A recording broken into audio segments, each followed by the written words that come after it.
It was after reading the book Stolen Focus by Johann Hari that I started playing the piano again.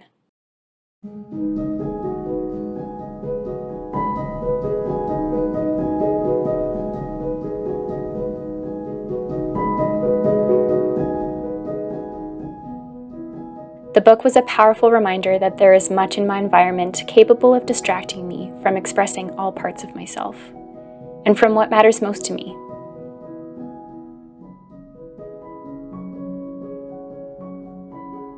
I also realized how infrequently I experience a flow state, a state where one loses track of time because they are extremely present and intently focused on whatever it is that they're doing.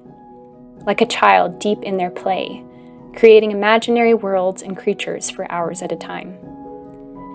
It seems we come into the world innately and easily capable of entering this state. But as we grow older, our ability to flow becomes more difficult, simply because how we spend our time becomes less and less of a conscious personal choice, and is instead dictated by our environment. The adults at school are telling us what to do, rather than us freely choosing our own challenges to get lost in.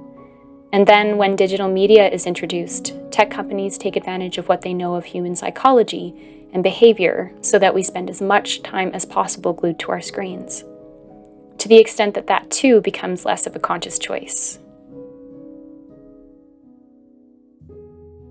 I do not claim to have a strong opinion regarding the debate about free will, but I will say that our environmental influences in today's tech-saturated world certainly do not make it easy to freely choose how we spend our time. Much of our environment has been crafted by these big corporations and companies, and has taken advantage of human psychology for their benefit, not ours.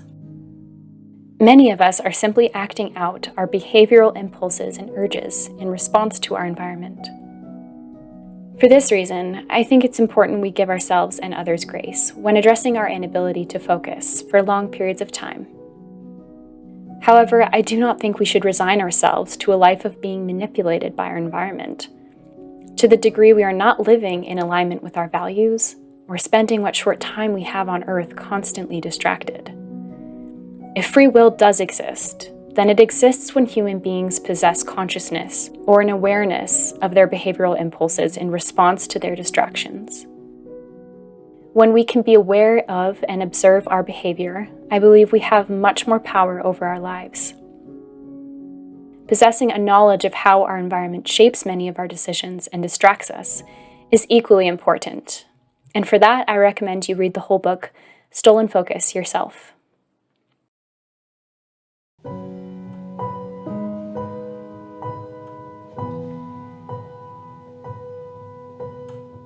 Along with giving ourselves grace and bringing awareness to how we act in response to the distractions in our environment, here are a few more ideas of how we can reclaim our time and energy so that we may experience the calm of flow more regularly and spend our lives in deep focus and presence with what really matters to us. Most of these ideas come from the book, but are articulated through my own perspective and added thoughts. Number 1. Consciously consume the amount of information you take in daily. Thanks to the smartphone, we are consuming information at an ever-increasing quantity and speed. However, the capacity of the human brain hasn't changed significantly in the last 40,000 years. The pace of evolution is much slower than the pace of technological advancement.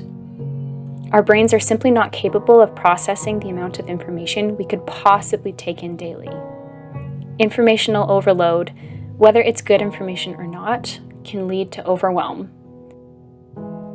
If we want to have the mental energy to experience flow more regularly, consciously setting a limit to how much information we take in daily can help us have the mental space required.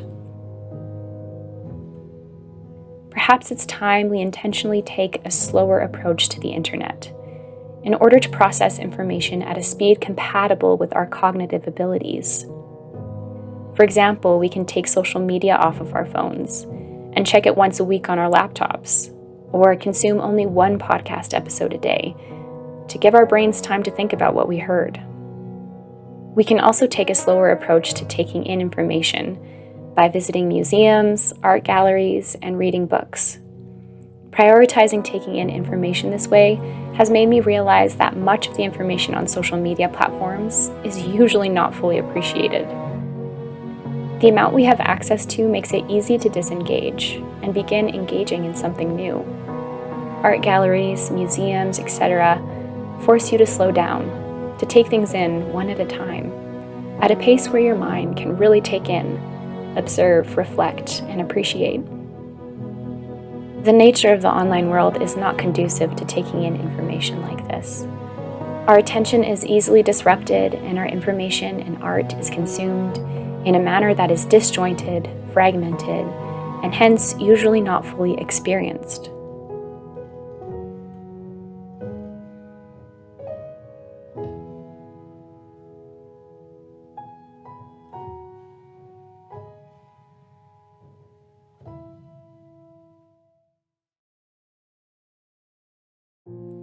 Number 2, find your flow by rekindling your inner child.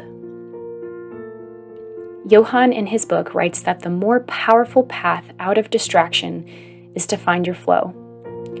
While we could discuss many strategies to minimize distraction, such as putting your phone on Do Not Disturb or using app blockers like Freedom, it's first worth considering what exactly it is we want to deeply focus on. If we employ strategies to not be interrupted, but then do not have something meaningful to replace those distractions with, it will be much easier to fall back into a fragmented state of mind, going from one thing to another. So how do we find our flow? In some ways, I think finding our flow means rekindling our childlike sense of play. Children play for long periods of time to test boundaries and limits, and are always seeking to challenge themselves. It just so happens that seeking out a challenge that is achievable is necessary to achieve a flow state. As adults, we need even greater challenges than children. If we haven't experienced a childlike flow state in a while, we may not be challenging ourselves enough. What is something you'd like to try or learn that is challenging to you, yet within reach? Number 3, what do you enjoy doing for the experience of it? Children also engage in what they are intrinsically motivated to do while they are playing.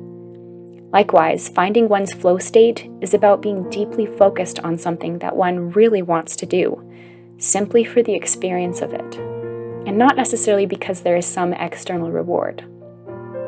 What do you enjoy doing simply because you find the experience of it enjoyable?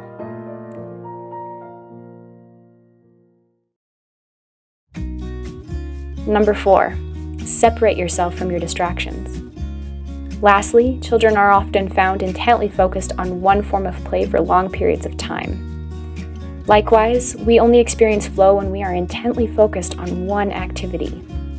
Johann refers to this as monotasking. He writes, in order to monotask, you have to separate yourself for increasing periods of time from the sources of your distraction. We cannot by force of will, because it's too hard to resist that informational tap on the shoulder. This is where the Do Not Disturb function on our phones or app blockers become useful. And if we are fearful of missing something important while being separated from our sources of distraction, may I remind all of us that these fears are usually unwarranted. Number 5, flow can be experienced in many ways. One can experience a flow state in so many different ways, so remember to choose what interests you. Entering flow isn't just for people playing an instrument or in the creative arts. It can happen while baking, rock climbing, or going on a hike. I do agree with the author that the larger solutions to the distracting environment we are living in lie in changing the environment itself, a responsibility that rests on the very companies profiting off of where they want our focus to be. But I do believe spreading the knowledge of how our time and attention is being hijacked and bringing our awareness to the ways in which we behaviorally respond to our environment can make a difference in our lives.